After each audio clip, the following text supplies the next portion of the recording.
Today, I am going to try and show you why all of this source stuff that I keep going on and on about matters. Not why it's interesting from a historical perspective, I think that's fairly obvious, but why it matters for you today and for anyone who wants to read the text from a theological perspective. That's my aim for today, and I may, because I'm trying to try and do a lot of stuff, I may go a little fast, and I may try and cram a lot in, so watch me for the changes and try to keep up. Is that a reference that anybody in the class gets? Thank you. Oh man, it's just fewer and fewer. That's Back to the Future, everybody, which was a movie with nobody? Okay. God. Okay, I don't have time. So, where are we in the story? The story of the, oh my God, my screen just went off. There it is. Where are we in the story? According to all of our sources, the Israelites have left Egypt. And they have traveled some distance in the wilderness, and they have arrived finally in Exodus 19 at the mountain. I didn't say Sinai, because not all the sources call it Sinai, right? J calls it Sinai, and P calls it Sinai, but E calls it Horeb, or Horeb, I don't know, and D also calls it Horeb. And I'm not even going to get into for the moment where those mountains are geographically, because that's not important in the story. It doesn't tell us, so stop trying to find them on a map. Here at the mountain, God will deliver through Moses his laws. And on this, everyone agrees. But they differ on the details, as always. And we can tell this right away, since if we try to read it straight through, we realize that God seems to give the same law twice, or gives two contradictory laws. I talked about this a couple of weeks ago. And there are, of course, problems in the narratives that lead up to the laws. Where are the laws given? How are the laws given? Why are the laws given? And what are the laws? Which, again, is a narrative claim, right? And I realize we didn't read the actual laws for this time, so we'll deal with that issue in future sessions. This central moment, this moment at the mountain, this moment that defines in many ways God's relationship with Israel, is rendered in very different manners by the different sources. I personally struggle to make sense of the canonical text as a whole. How many times does Moses have to go up and down the mountain? Up, down, up, down, up, down, up, down. Okay. But more importantly than this silliness, what is the theological message of the canonical story here? This seminal moment, this central moment, is full of mixed messages. Odd sequences of speeches, weird combinations of laws and covenants, variously stated intentions and results. And I posit that with texts like this, which we can extend to being the entirety of the Pentateuch if we like, there are really two paths that the theologically minded interpreter can take. We can find key elements that guide our interpretation. But in doing so, we are necessarily ignoring or downplaying others. Or we can try and find a theological statement that encompasses all of the disparate parts of the text. But that ends up often, if not always, reducing the text to essentially its lowest common denominator. Right? And we end up with something banal and obvious, something that required no great insight. I often find myself saying that if we reduced the Pentateuch or the Bible to its one common theological statement, it would be something like Yahweh is the God of Israel. That is all, right? That's all we get.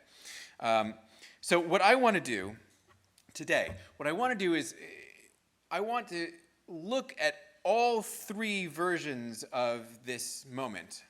Israel encounters God at the mountain. I want to look at all three versions independently in some detail. Because what I'm going to try and demonstrate today is that when we can see what the individual strands are doing, we can put them together in a way that makes the whole deeper and more interesting than it is if we just try and read it straight through and flatten the whole thing. Okay? That's the task. And now I'm going to go through the stories. I'm going to start with the E story because it's the one that will feel the most familiar to you. The E story contains many of the best known elements of this part of the text: the Ten Commandments, the golden calf. But these familiar elements may be somewhat defamiliarized when we read them carefully in their original context. The E story begins here in Exodus 19 with the Israelites encamped in front of the mountain, not Sinai. The mountain is Horeb, also known as the mountain of God. And we knew they were going to end up here from the very beginning, right? Ever since Exodus 3, right? Where God says, right, where Moses arrives at Horeb, the mountain of God, while tending the flock, and he says, God says, when you free the people, you will worship God at this mountain. Here we are back there now. And they've been there, the Israelites, ever since Exodus 18, right? A chapter back, right, where Moses was encamped there at the mountain of God. So here we are at the mountain, and Moses goes up the mountain to talk to God, who gives him a message for Israel. And the message is, you have seen what I did. You've seen what I did. In other words, you are obligated to me. Now, keep my covenant, the terms of which you do not yet know, and you, as a people, will be special to me. That's the message. And Moses goes back and relays the message to the people, and they respond as they should. All that the Lord has spoken, we will do. And of course, all they've agreed to is the general principle of a covenant, right? They don't know the details yet. They don't know what the actual, requirements are going to be, but it seems a perfectly reasonable thing to do at this moment. And Moses presumably relays the people's acceptance to God. And what comes next is the key sentence for understanding much of what's going to happen next in the story. I will come to you in a thick cloud, in order that the people may hear when I speak with you and trust you ever after. This, according to the text, according to E, is the purpose of the theophany, right? Theophany is appearance of the deity, right? The purpose of the theophany. This is why God is going to appear, not for God's sake, but for Moses' sake. And not just appear, but speak. God is going to speak such that all of Israel can hear it, because Moses is going to be the one giving the laws to the Israelites, and Moses will be leading them through the wilderness to the promised land. The Israelites have to learn to trust Moses. They have to know that when Moses says he heard from God, he actually heard from God. Right? And God is aware of this, and right, this is the purpose of God's revelation, theophany, is to make Moses trustworthy in the sight of the people. And there is thunder and lightning and the cloud on the mountain that God promised, I'll come down in the cloud,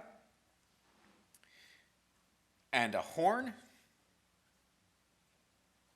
And the people, still in the camp at the foot of the mountain, are afraid, and with good reason. Right? This sort of sound and light show. This is the theophany proper, right? This is the appearance, the descent of the deity. They can't actually see him, of course. He comes in a cloud. But Moses remembers, right? Moses knows that the people can't just sit in the camp afraid, right? They have to actually hear God talking to Moses. That's the whole point. So he brings the people out of the camp toward God to the foot of the mountain itself. And once there, the people tremble even more. They're even more afraid, and the horn gets louder, right? It's intensifying. And God speaks in thunder. Right? And note, so what's happening, right? It's dialogue, right? Moses and God are speaking. Moses is saying whatever Moses is saying, it doesn't matter. And God is responding in thunder. So the point is that in E, the theophany is an auditory experience. Right? It's all about what the Israelites hear. And what they hear amid the horn and the thunder is this: I am Yahweh your God, who brought you out of the land of Egypt. In other words, you are obligated to me.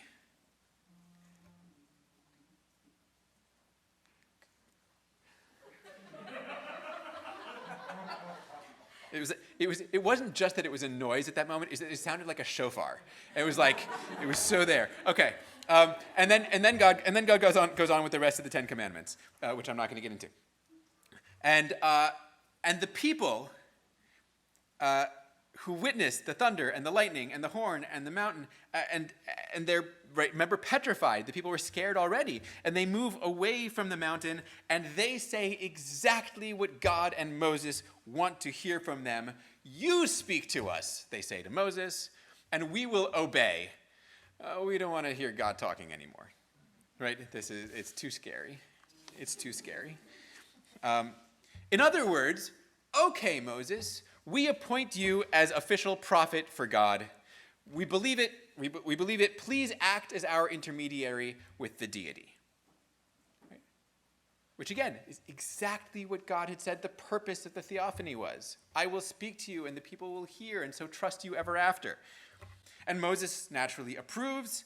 Be not afraid. God has come only in order to give you this experience of having heard this, right? So that you will fear him, so that you do not break the covenant. And so here we have repeated, again, the rationale for the theophany in E. It's so that the people will listen when Moses speaks and obey the laws that Moses puts in front of them in the name of God. And notice, it's not just the theophany, not just the smoke and the cloud and the noise that's intended for this purpose. It's the Ten Commandments themselves. Although they are laws, they are certainly laws.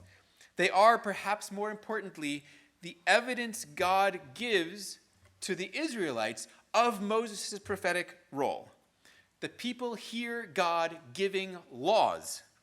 Now, when Moses says to them, here are the laws that God gave you, they'll be like, that rings true. That's the kind of thing God says. Okay. After the people have accepted Moses as their intermediary, Moses goes back to the mountain, to the cloud where God is, right? And he gets the laws that you're going to study in your section this week. He gets the laws that extend until the end of Exodus 23. These laws are the content of the covenant according to E. These laws are not the Ten Commandments. These laws are what the people accepted in principle at the beginning of the episode. Right? And now, having received these laws, Moses goes back to the people and repeats everything he's just heard, all the commands and the rules. Notice, he doesn't need to do that for the Ten Commandments. The Israelites heard those, right? So these laws that Moses has received privately, right, he now goes and repeats to the Israelites. And the people respond just the way they did before, right? But now they know what they're saying yes to. And Moses, this is a long one, Moses writes down the laws and sets up an altar and some pillars and offers sacrifices and reads the terms of the covenant to them again.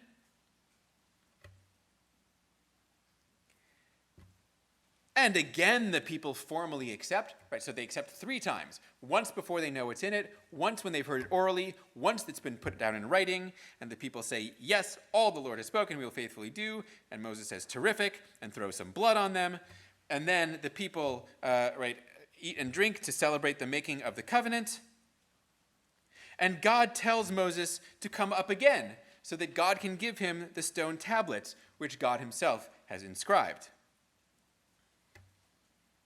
And Moses and Joshua go, and they leave Aaron and Hur, the poor Hur who only shows up in contexts like this as like Aaron's sidekick.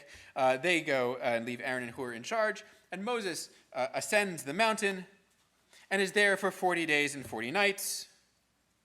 And God gives Moses the 2 tablets of stone inscribed with the finger of God. And then, as you know, things take a turn for the bad. The people who were so ready to accept the laws grow impatient. And they, with Aaron's help, create, of course, the golden calf. And they say, "This is your God, O Israel, who brought you out of the land of Egypt." And they build an altar, and they sacrifice, and they have a party, right? They eat and drink again, right? Like a separate ceremony kind of thing.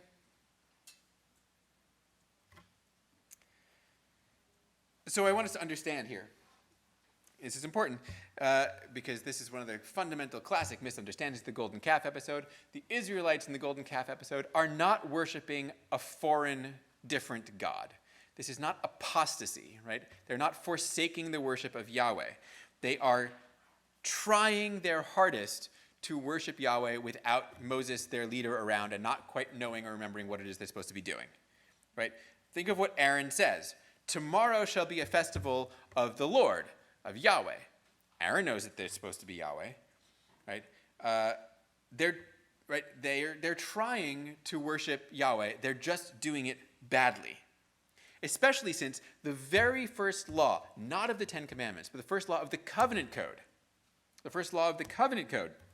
is, "With me you shall not make any gods of silver or gold." That's the thing they've done wrong, right? They're not worshiping a foreign god. They're worshiping Yahweh wrongly, with gold. How do I know that?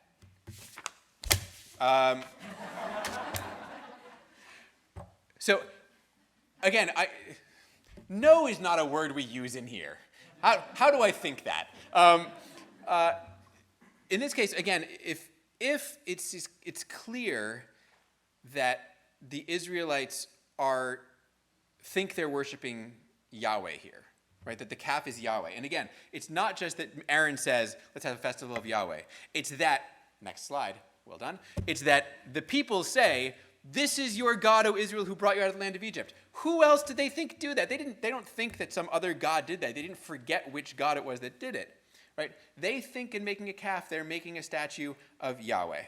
And if they think they're making a statue of Yahweh, then they're not violating the first of the Ten Commandments, which says, "You shall have no other gods before me." There's no other god involved here, right? The issue is not which god they're worshiping. It's how they're worshiping the god. For me, it's once I'm convinced that in the story everybody clearly thinks that they're worshiping Yahweh, then which law are they violating? And it makes sense given the fact that the law of the covenant codes was the law collection on which the covenant was actually based. They just did the whole covenant ceremony, right? That it would be the first of those laws that they violate that God is like, "I can't believe they just we just went over this, they just accepted it," right? That's the covenant collection, the law collection that they had just said yes to, and then immediately violated. Okay, why is this here? Not only in response to the question, remarkably, right. This is here because it's not just that the Israelites say, "This is your God who brought you out of the land of Egypt," and who else would they think do it? They're literally saying back to God God's own words from the Ten Commandments, right? "I am your God who brought you out of the land of Egypt." It's like, okay, this calf, this is our God who brought us out of the land of Egypt. Not some other one did it, but this is that, right? It's just an equation, I assume. That's how math works. Okay, we should understand that this story also has a distinct political message, this story and the golden calf in particular. We're not there in our biblical story yet, but you should know it for history. After the northern and southern kingdoms of Israel split, right, we're in the beginning of the book of Kings now, after the death of Solomon, Jerusalem, the central sanctuary, belonged to the southern kingdom, and the new king of the north, Jeroboam, decides to set up alternative sites of worship for his kingdom, right? We've got two kingdoms now. The guy in the north doesn't want everybody in his area going down to Jerusalem to worship, right? Bringing all of their money and their stuff down there. No. We're two kingdoms. I get my own sanctuaries, just like the south gets its own sanctuary. And so he sets up two major sanctuaries, one in Bethel in the south of his territory and one at Dan in the north of his territory, at the extreme ends of the kingdom. And Jeroboam says, "I want the people to come worship here, not in Jerusalem. Enough of my people going there." And in each of those places, he placed golden calf, he also was not worshiping some other god, right? He is setting up temples to Yahweh in his kingdom. And nowhere in the Bible does it ever claim that he thought he was doing anything else. Right? There's lots of castigation of Jeroboam for doing this, but it's not for worshiping a foreign god. It's for improperly worshiping Yahweh. And Jeroboam says to the people, "You have been going to Jerusalem long enough. This is your God, O Israel, who brought you up from the land of Egypt," which ought to seem familiar. Right? So in other words, the golden calf story in Exodus from E seems, I think, relatively clearly to be a polemic against the sanctuaries of the northern kingdom. Right?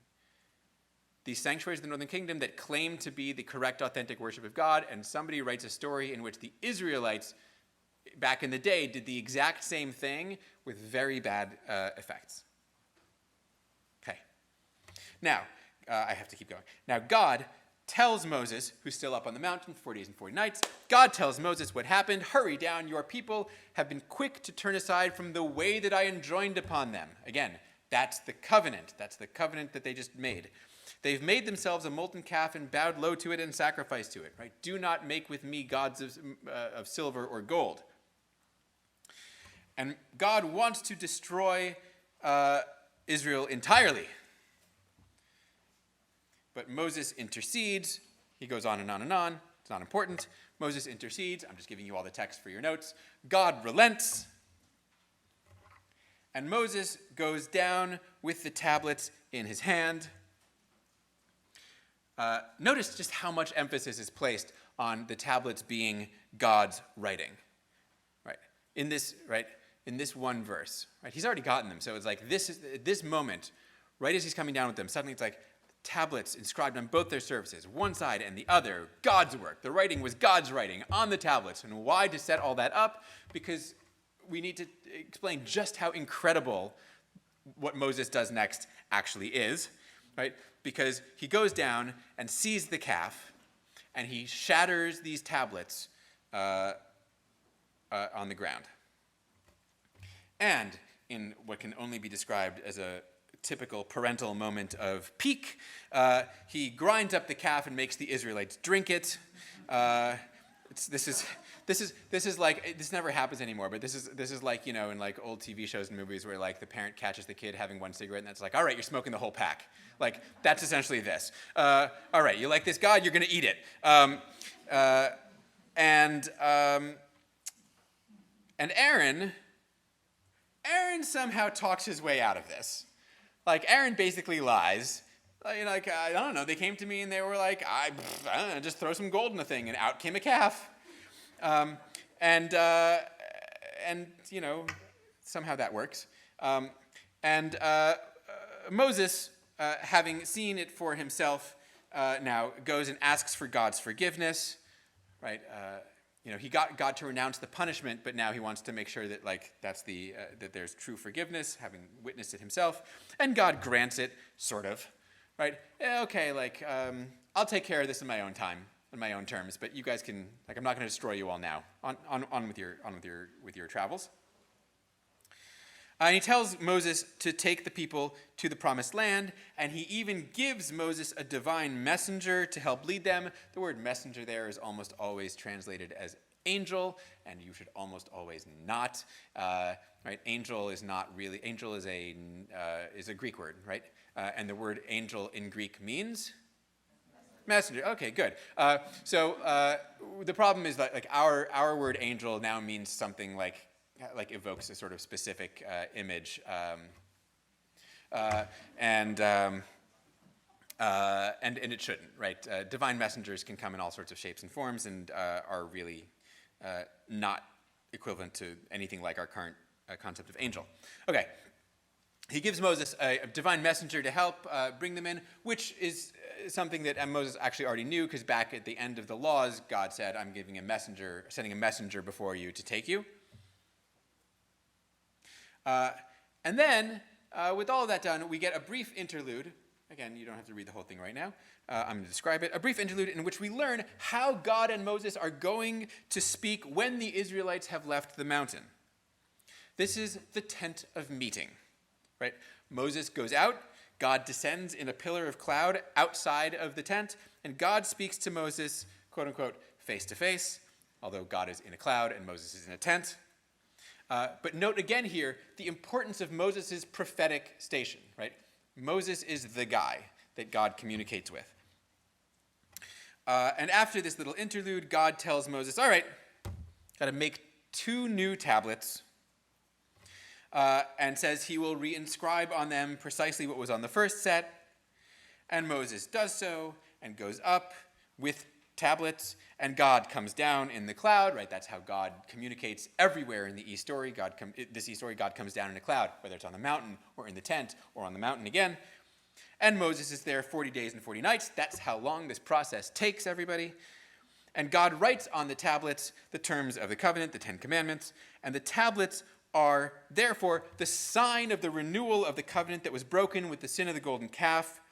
Right? The tablets aren't the covenant itself and never were. They are a symbol of the basic whole agreement, and that is the E story. When I've taken all that out, what's left for J? Right? What's left of all this of the material? Right? E clearly has the bulk of it. You might not actually recognize almost any parts of the J story. It's very different. Of course, it's all taken directly from the text. So let's turn to our blue text. I'm going to breathe for like 1 second.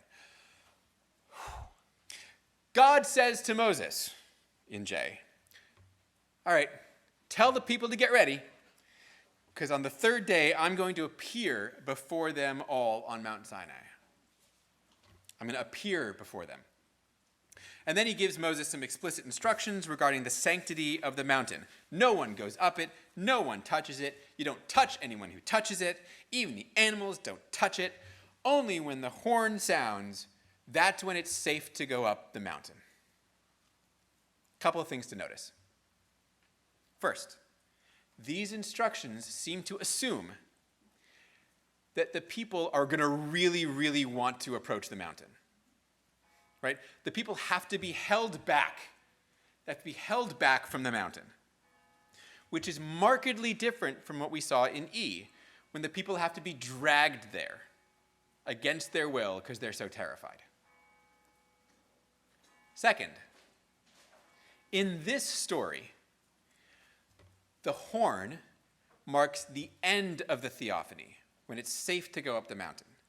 In E, the horn marked the beginning of the theophany. And I point that out because this is one of the things that makes this chapter so difficult to understand, because God says, when you hear the horn, it's safe, and then the story goes on, and then E's horn sounds before God has come down on the mountain, and it for sure is not safe. Okay. All right. Moses, having heard all of this news, passes this all on to the people. Comes down, he warns the people to stay pure, and they wash their clothes, and he tells them not to approach a woman, right? This is language of purity and impurity. We'll get there next time. And on the 3rd day, just as predicted, Mount Sinai is covered in smoke because God is on it in fire, not clouds and thunder and lightning, smoke and fire. This theophany is visual, not auditory. I will appear before them, smoke and fire. And God comes down upon Mount Sinai and calls Moses up and tells Moses basically the same thing he told him before. Keep the people, God is really concerned that the people are going to rush the mountain. Really concerned. And Moses basically is like, yep, yeah, you said that already. Right? We're good on that. And God is like, no, go down, but nope, like you can come back with Aaron. No one can stop. No, that's fine. Moses goes down and passes it on again. And then finally God tells Moses, okay, come up the mountain, you and your companions, Aaron and Aaron's sons Nadav and Abihu, and 70 elders. They're not going to come all the way up the mountain, right? They're only you get to come all the way up the mountain, Moses. And that's what they do. Moses and Aaron and Nadav and Abihu and 70 elders go up, and they see God. Notice, we've already had one visual theophany, right? We've seen smoke and fire of God descending on the mountain, the people from a distance.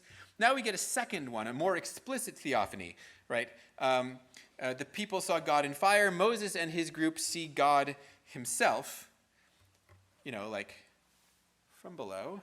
And we can see how strange it is that this was allowed, right? The text is even like, and they saw him and he didn't hurt them for it even, right? This is not a normal thing. A closer theophany for these important elders. Now God says to Moses, alone. Moses has now gone all the way up the mountain as instructed. Moses finally gets to the top of the mountain, and God's like, "Awesome, get out of here."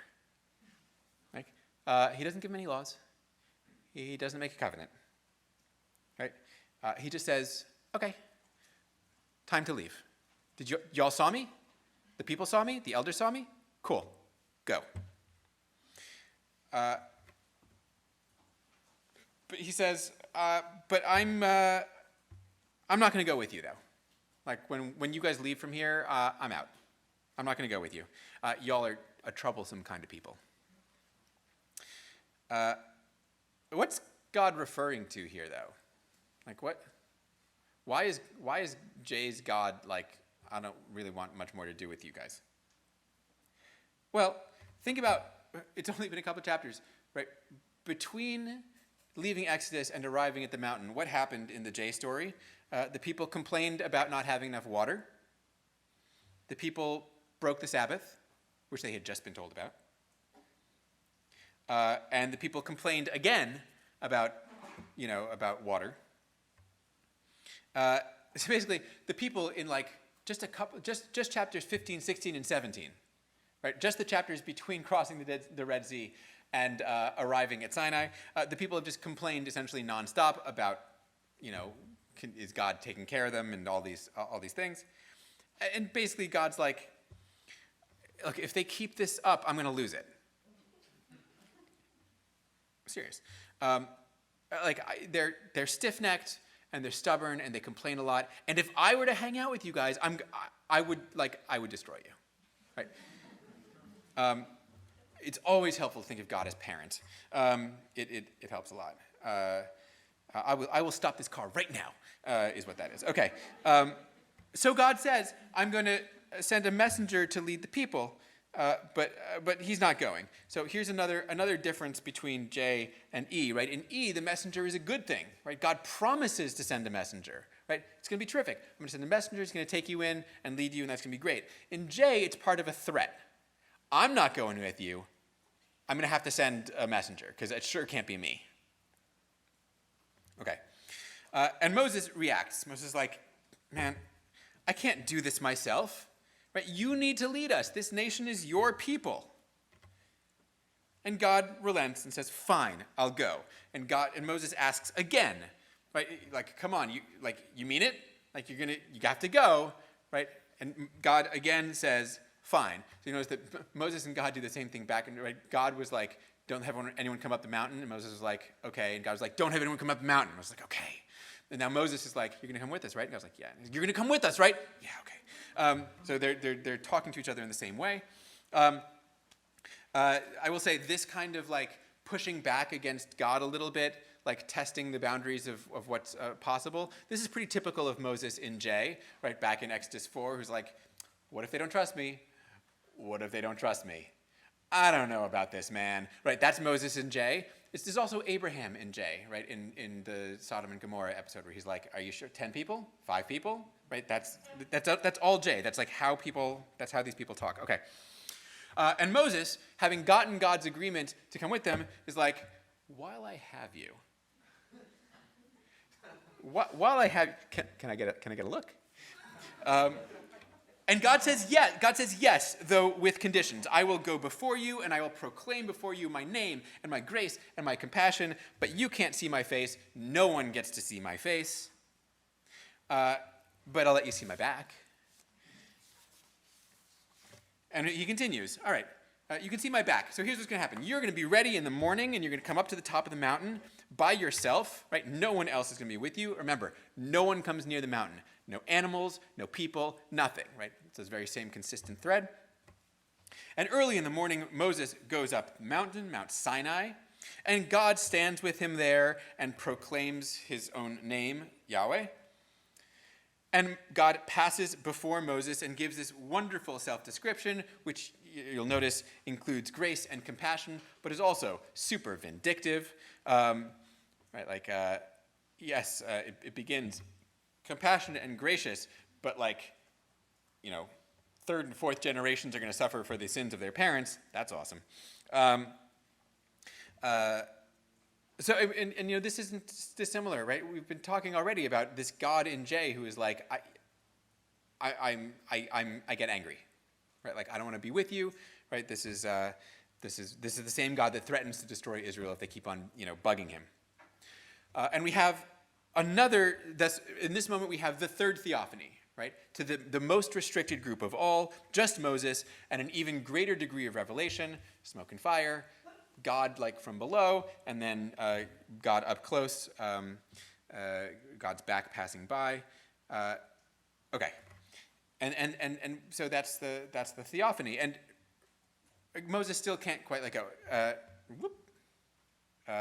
Right, that's the. Why is that there? I don't know. Moses can't. Let go of God accompanying the Israelites in the wilderness, and asks again at this moment, and that's the J story, right? It ends with this moment of theophany on the mountaintop. So I want to note a few remarkable things. According to J, the purpose of the theophany is just for God to appear. On the third day, God's going to show up in the sight of the people. Right? We don't remember that in E, it's so that the people can hear God and Moses talking and trust Moses forever after. Not here, just see. Right? Why in J is it important that the people see God?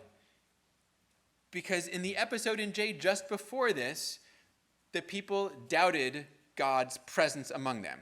They tried the Lord, saying, "Is the Lord present among us or not?" And God's like, "Okay. Give me 3 days, and I'm gonna show up, and they're gonna know that I'm here." Right? So God's appearance in J, the purpose of the theophany on the mountain in the wilderness, is to demonstrate to the people that God is in fact in their midst. But ironically, the only message God intends to deliver on this occasion is, "I am not going to do this anymore. Get out of here." Which again, is not like the story we know, but is a story that's totally sensible. The people, since leaving Egypt, have been a pain, right? Again and again and again. And the climax of their complaint is God even here or not? And God, who is already does nothing but admit how angry he gets, is like, "Oh yeah, I am. I'm going to show myself to them, but that's it, right? They're going to know that I was here the whole time, and now they're not going to have me anymore, right? I can't go with them. It's too dangerous. I'm going to destroy them." Right? They do nothing but irritate me. I'm going to send a messenger, but get out of here, right? And so that's the purpose of the thing. Okay, notice also what's not in the J story at all. There's no tablets. There's no 10 commandments. There's no golden calf. There's no law. There's no covenant, right? Those have no place in this story. Right? This story is a totally logical, self-contained sequence. There's no place for any of that stuff in it. The J story is a commentary on Israel's lack of faith and on God's lack of patience. That's what this is a story about.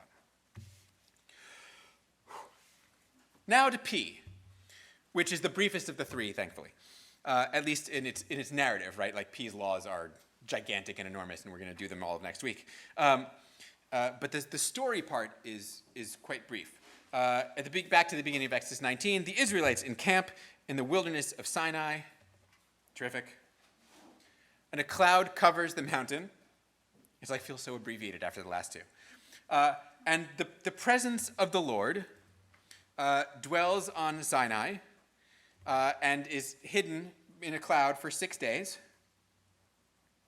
And on the seventh day, God calls to Moses from the cloud. 6 days and then a seventh day. That's a familiar pattern to me from, let's say, the most famous of the P texts that exists. So God calls to Moses from the cloud. We are told that the presence of God appears there's this consuming fire in the cloud, right? So there's a visual aspect here. And Moses goes inside the cloud and goes up the mountain. And God then speaks to Moses for 6 chapters, which you'll read soon enough. But you should know that in that text of Exodus 25 through 31, God doesn't actually give Moses any laws. Right? When Moses goes up the mountain to talk to God, God doesn't give Moses laws. God gives Moses instructions for building the tabernacle, which is the little building where he's going to dwell among the Israelites. We'll get to it next time. And when God finishes speaking with Moses on Mount Sinai, he gives Moses the something. The word in Hebrew is edut, and we don't know what it really means. It's not super clear. It seems like something like testimony or material evidence. It is not the same thing as the tablets, which, as in J, are nowhere in P, right? Like, there's no place for tablets with laws on them or anything here. That doesn't make sense. But the edut seems to be some sort of physical marker. And Moses goes down the mountain with the edut. And when Moses comes down, he doesn't realize that he has been changed, right? He radiates, something, light. This, of course, is the text from which we get the long-standing, amazing tradition that Jews have horns, which is because the word for horns and the word for rays of light is essentially the same. And so he's radiating this stuff, and the Israelites and the Israelites are like, "Whoa, dude! Like, have you seen?"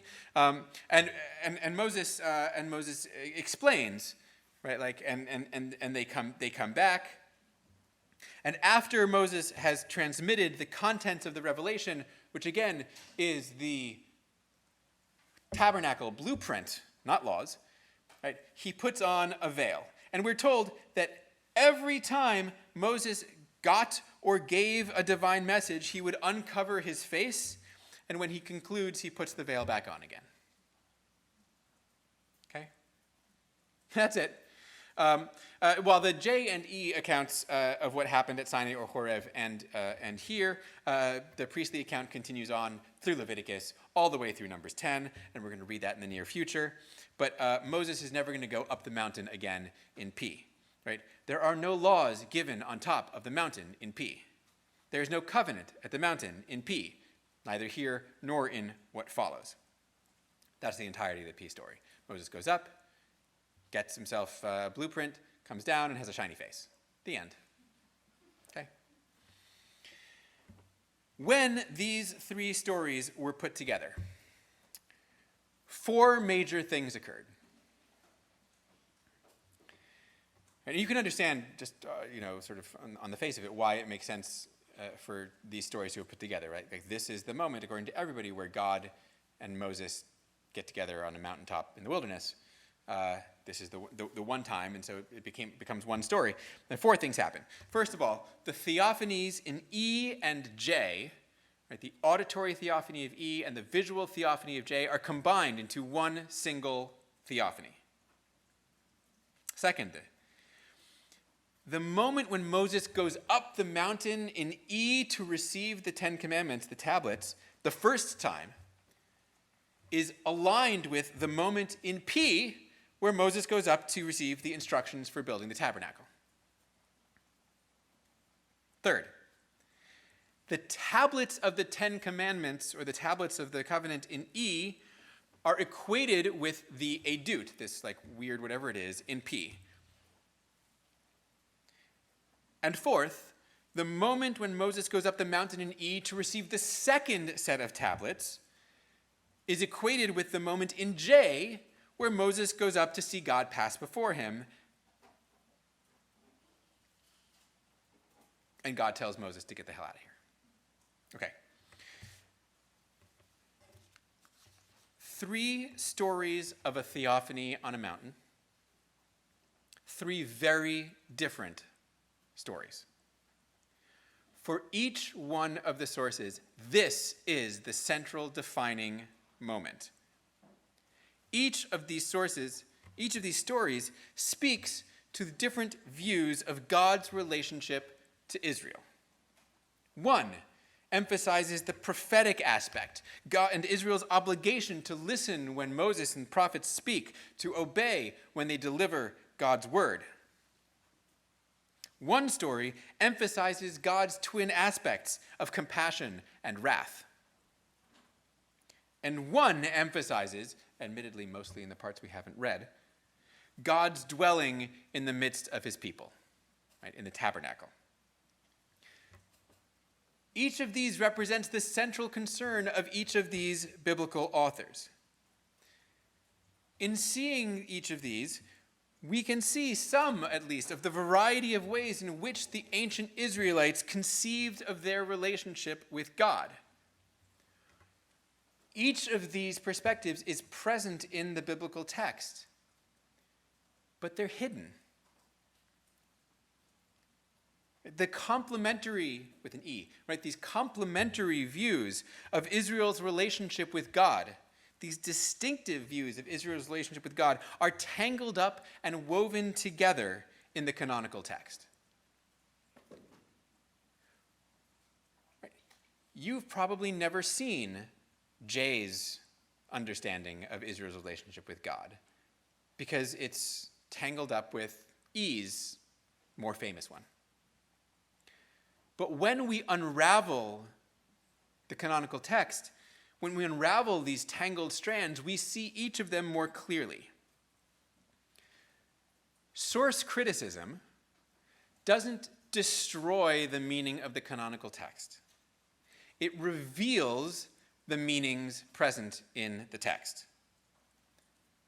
And once we recognize these meanings, it becomes hard to ignore them. Each one of these stories, each one of these strands, each one of these sources, authors, each one of these views of God's relationship with mankind is part of the biblical text. And each one of them was, on completely equal footing, taken up into what we now call Scripture. No one of these stories is superior to another. None overrides another. None is more true than another. Right? There are three distinct theological views, three equal parts of the biblical text and tradition. How you go about creating an interface among them is, in large part, up to you. But recognize that if you ignore one of them or give preference to one of them, then you're reading against the text.